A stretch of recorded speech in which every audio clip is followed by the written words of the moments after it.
Here's a fact about economic growth that might seem counterintuitive. During World War II, Germany and Japan suffered heavy losses. Millions of people were killed. Entire cities were flattened. Roads, bridges, factories, and other resources critical to an economy were destroyed. And yet, following World War II, Germany and Japan both grew quickly. In fact, they grew much faster than did the United States. Many people wondered what was going on. Why were the losers of the war growing faster than the winners? Here's another puzzle. In the past several decades, China has been growing at astonishing rates of growth, 7 to 10% per year.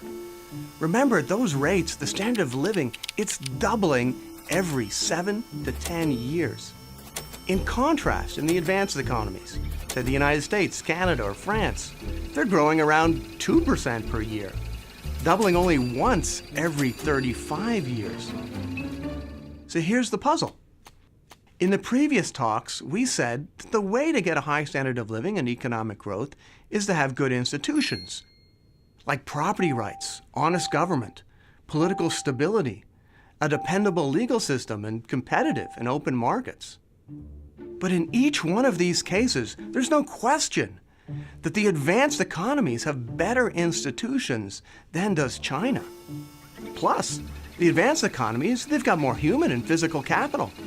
So if the advanced economies have got better institutions and more capital, why are they growing slower than China?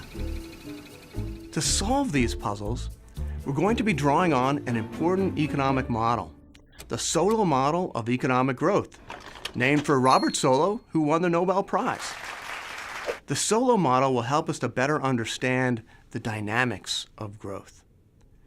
The Solow model is also going to help us to draw a distinction between two types of growth, catching up growth and cutting edge growth. As we'll see, catching up can be much faster than growing on the cutting edge. Now, you might ask, what's an economic model? An economic model is a simplified framework that helps us to understand a more complex reality. We're going to be using a super simple version of the Solow model that boils economic growth down to just a few key variables and some basic mathematics. Now, although it's simple, the Solow model can provide us with some deep insights into the causes of growth. A key part of the model is a production function, a simplified description of how resources, inputs, are used to produce output. So let's take a look at some of the inputs into our production function. The first key input is us, people. We use the letter L to represent labor. The more educated people are, the more effective their labor. So we can multiply L by E for education. Together, these two variables represent human capital. Next up is physical capital, represented by the letter K. K is all of our factories and tools and so forth. Last, but certainly not least, is ideas, represented by the letter A. A represents all of our knowledge about how to combine capital and labor to produce valuable output. Everything from how to transport stuff without carrying it on your back, to how to keep diseases from spreading, to how to add up 1,000 numbers in a fraction of a second. A is ideas. And better ideas mean that we can get more bang for our buck, more output from the same inputs of capital and labor. We can think of human capital, physical capital, and ideas being used together to produce output. That's the idea of our production function. Now, right now, our production function is very abstract. But in future videos, we're going to boil it down even more and make our production function concrete. We're going to start in the next video by taking a closer look at how capital, machines, factories, roads, and so forth, how capital contributes to economic growth. Let's dig in. If you want to test yourself, click Practice Questions. Or, if you're ready to move on, you can click Go to the next video. You can also visit mruniversity.com to see our entire library of videos and resources.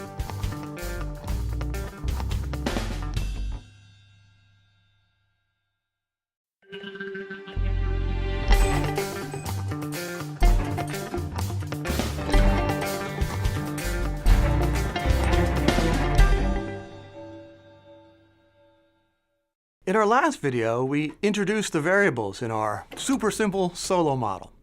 We have physical capital, represented by K, human capital, represented by E times L, and ideas, represented by A. In this video, we're going to hold human capital and ideas constant. That will let us focus in on K, so we can show what happens to output when the amount of physical capital changes. Since capital is the only input, output is a function just of the quantity of capital. Let's write output with the letter Y. Then we can say that Y is a function of K. Output is a function of the quantity of capital. What properties should our production function have? First, it makes sense that more K increases output. Recall from our earlier video, our farmer. A farmer with a tractor can produce a lot more output than a farmer with just a shovel. Similarly, a farmer with 2 tractors can produce more output than a farmer with just 1 tractor. If we graph capital on the horizontal axis and output on the vertical axis, we're going to see a positive relationship. As capital goes up, output goes up. That seems pretty straightforward.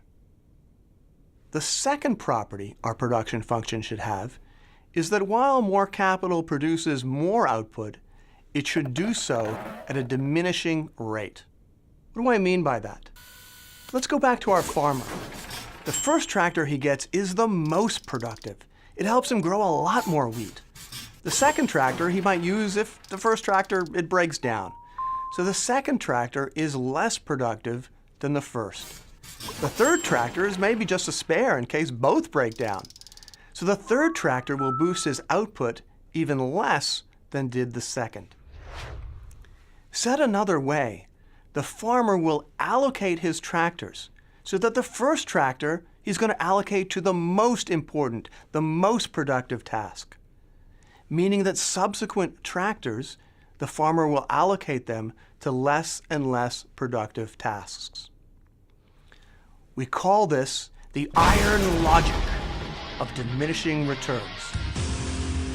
To represent both of these properties, we can use a simple production function, one which we're already familiar with, the square root function. Output equals the square root of the capital inputs. So if we input 1 unit of capital, output is 1. If we input 4 units of capital, output is 2.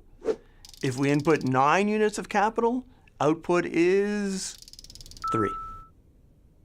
The marginal product of capital describes how much additional output is produced with each additional unit of capital. Notice that the marginal product of the first unit of capital is really high. But as the capital stock grows, the marginal product of capital is less and less and less. Already, we can explain one of our puzzles. Recall that growth was fast in Germany and Japan after World War II. That makes sense, because after the war, those countries, they didn't have a lot of capital. So that meant that the first units of capital had a very high marginal product. The first road between 2 cities, or the first tractor on a farm, or the first new steel factory, that gets you a lot of additional output. Capital is very productive when you don't have a lot of it. But don't forget that Germany and Japan were growing from a low base. You can grow fast when you don't have a lot, but all else being the same, you'd rather have more and grow slower. So, capital can drive growth, but because of the iron logic of diminishing returns, the same additions to the capital stock, they get you less and less output. Unfortunately for K, in the next video, we'll show that capital has another problem to deal with. If you want to test yourself, click Practice Questions. Or, if you're ready to move on, you can click Go to the next video. You can also visit mruniversity.com to see our entire library of videos and resources.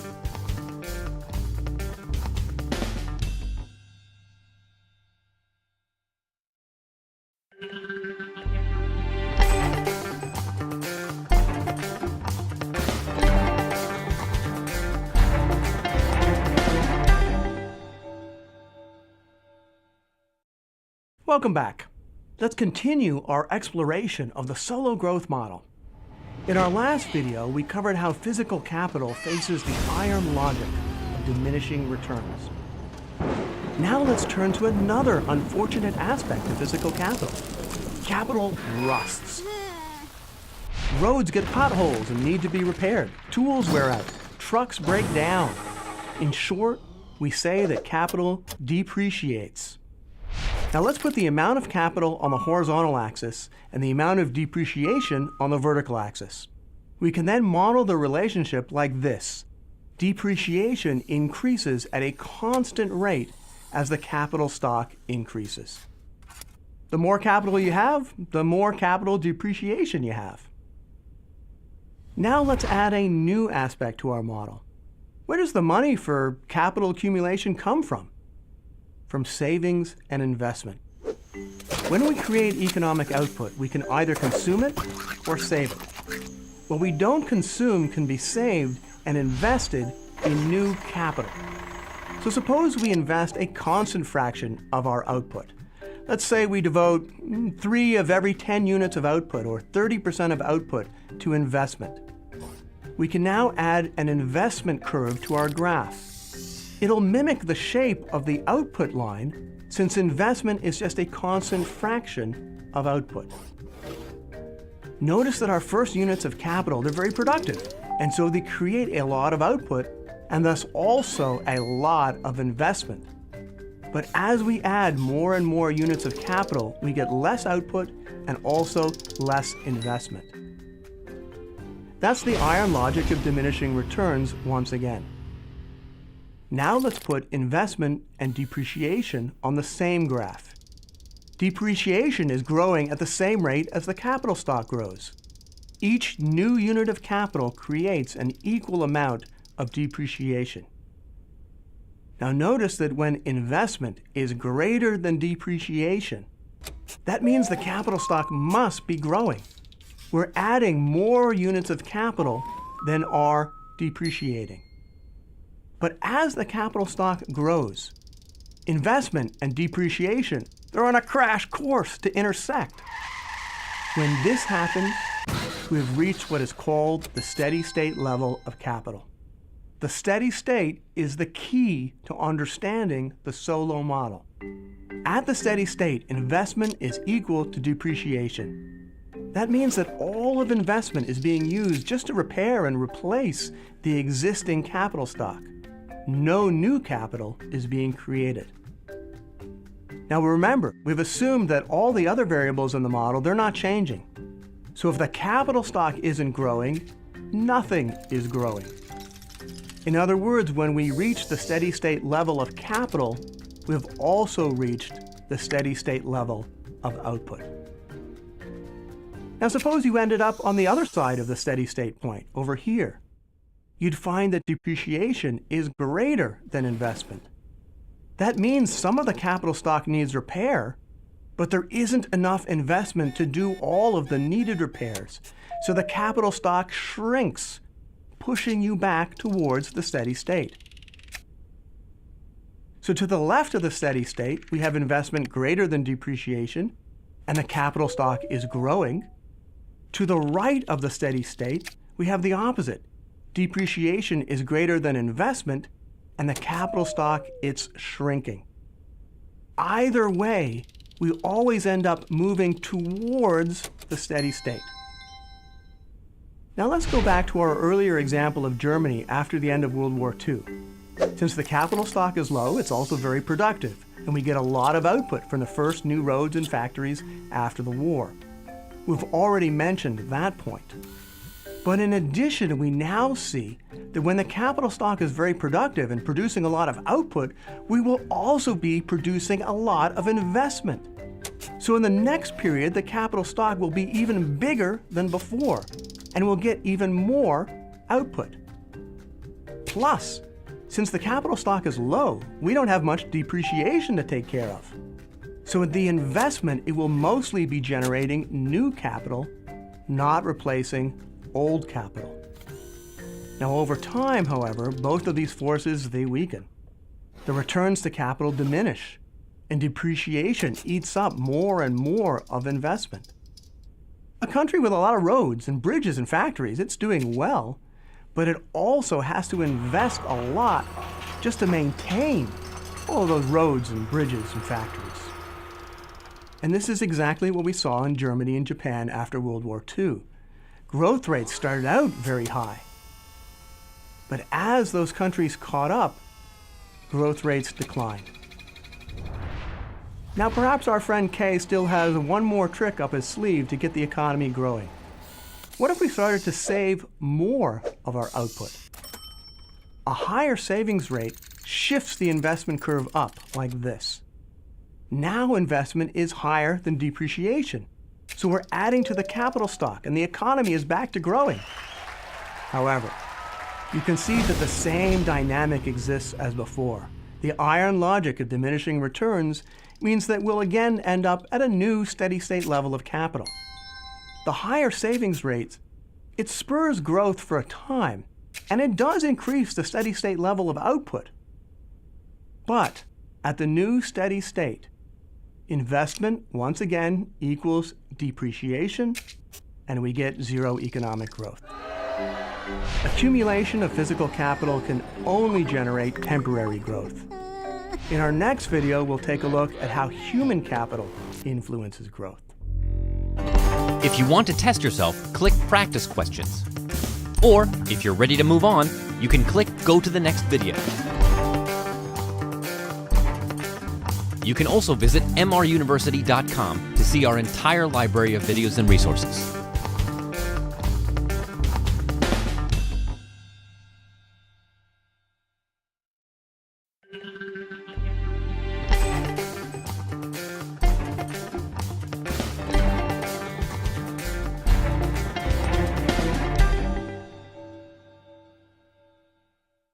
In our previous videos, we showed how capital accumulation can generate growth in the short run. But in the long run, we always end up at a steady state where all of investment is used to make up for depreciation. What about human capital, represented here by the labor force L times their education level E? Well, there's no doubt that higher levels of education correlate with higher levels of economic output. But just like physical capital, human capital is subject to diminishing returns. The United States, it has a well-educated workforce, and that's good. But it's possible for a country to invest too much in education. It helps an economy to have some PhDs, at least I hope it does. But how much extra growth would we get if we required everyone to have a PhD? Probably not that much. It's a good investment to teach people to read and write and do some math. But would it pay to train everyone to understand the general theory of relativity? I don't think so. So education is subject to diminishing returns. And what about depreciation? Yeah, unfortunately, human capital, it wears out too. Think about all of the current human capital in the world. Where's it going to be in 100 years? Unfortunately, I know. First, we go into retirement, and after that, it's just depreciation, depreciation, depreciation. Moreover, it takes a lot of investment in schools and universities and time and effort to build human capital. At some point, we're going to need all of that investment just to keep the population as educated as it is now.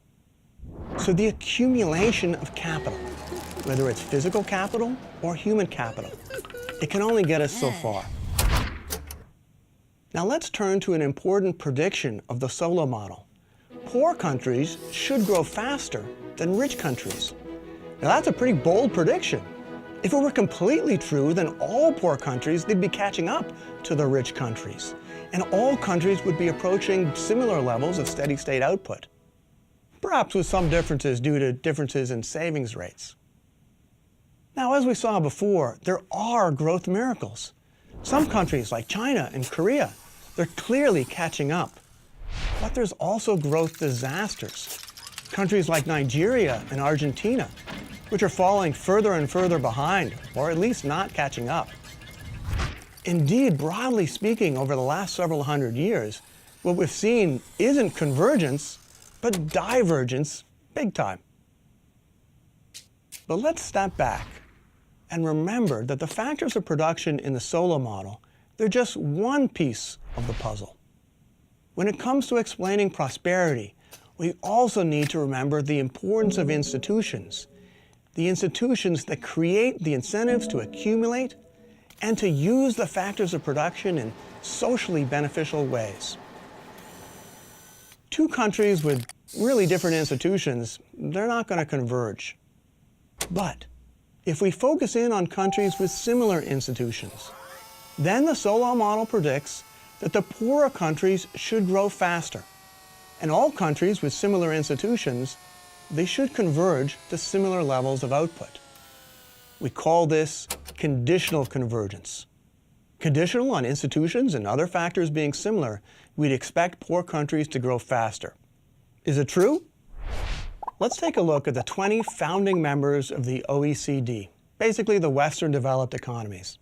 It seems reasonable to say that they've got similar institutions. So according to the Solow model, they should have similar steady-state levels of output. Here we're going to plot the growth rate of these countries over 40 years on the vertical axis and real GDP per capita in 1960 on the horizontal axis. Remember, the Solow model predicts that the countries which were poorer in 1960, they should have grown faster over the next 40 years than the countries which were wealthier in 1960. And that's exactly what we see. The countries which were relatively poor in 1960, they grew faster than the countries which were relatively wealthy in 1960. So among countries with similar institutions, there is convergence, conditional convergence. The super simple Solow model, however, makes another prediction: zero growth in the steady state. But clearly that's not what we see. The growth rates for the wealthier countries, they're lower than for the poorer countries, but they're not zero. The United States, it's been growing consistently for 200 years, and we're still growing. That doesn't sound like zero growth at all. It's useful, however, to bring back the two types of growth that we discussed earlier: catching up and cutting-edge growth. When you're catching up, when you're poor relative to your steady state, that's when the Solow model predicts that you grow quickly as capital accumulates, but then you slow down as you approach the steady state. However, for the wealthiest countries in the world, those are the cutting edge. This model of capital accumulation, it fails to explain how you keep growing, albeit at a slower pace. So how do we explain growth at the cutting edge? Well, let's not forget about our last variable, ideas. Ideas is going to be the focus of our next video, and we'll see how new ideas can keep us growing on the cutting edge. If you want to test yourself, click Practice Questions. Or, if you're ready to move on, you can click Go to the next video. You can also visit mruniversity.com to see our entire library of videos and resources.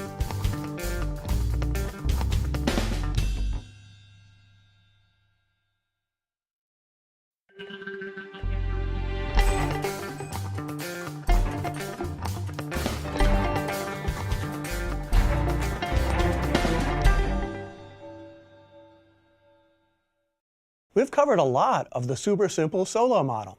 We've looked at the dynamics of capital accumulation, how changes in savings rates influence growth, and we've looked at some of the predictions of the Solow model.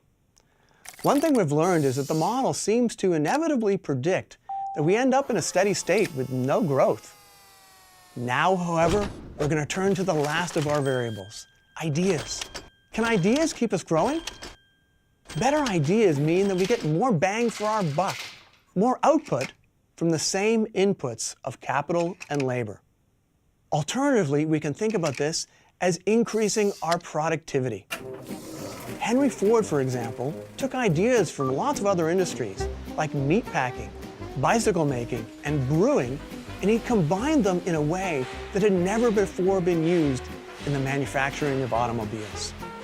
This novel combination of ideas sparked a dramatic increase in productivity that transformed the world.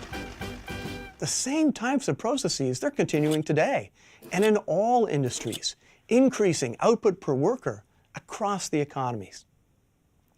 So let's go back to our previous graph of capital and output. We can now add ideas as a multiplier. Better ideas multiply the output from the same capital stock. So if A increases from 1 to 2, that's a doubling of our productivity, and that shifts the output curve up. When output doubles, so does investment. Now, once again, investment is greater than depreciation. So we begin accumulating capital once again, and that further boosts our output. So better ideas spur more output, which creates more investment, which leads to capital accumulation. So better ideas lead to growth in two ways: the increased productivity of a given capital stock and the increased investment, which increases capital accumulation. Now imagine that ideas are constantly improving. You'd have continual shifts upward of the output curve. And that means continual shifts upward of the investment curve. We'd always stay to the left of the steady state, and there we'd continually grow. So growth at the cutting edge, it's determined by how fast new ideas are formed and how much those new ideas increase our productivity. So that's our super simple solo model. It combines a model of catching up growth due to capital accumulation with a model of cutting edge growth due to idea accumulation. If you want to dive further into the solo model, check out our textbook, Modern Principles. We also have more material in our Development Economics course. In that course, we'll add population growth to the model and dive deeper into the data to see how well the model predicts. We'll find some things it predicts really well and other things not so much. Finally, since ideas drive growth on the cutting edge, we'd like to know what factors help to spur the creation of new ideas. This topic is a personal favorite of mine, and it's up next. If you want to test yourself, click Practice Questions. Or, if you're ready to move on, you can click Go to the next video. You can also visit mruniversity.com to see our entire library of videos and resources.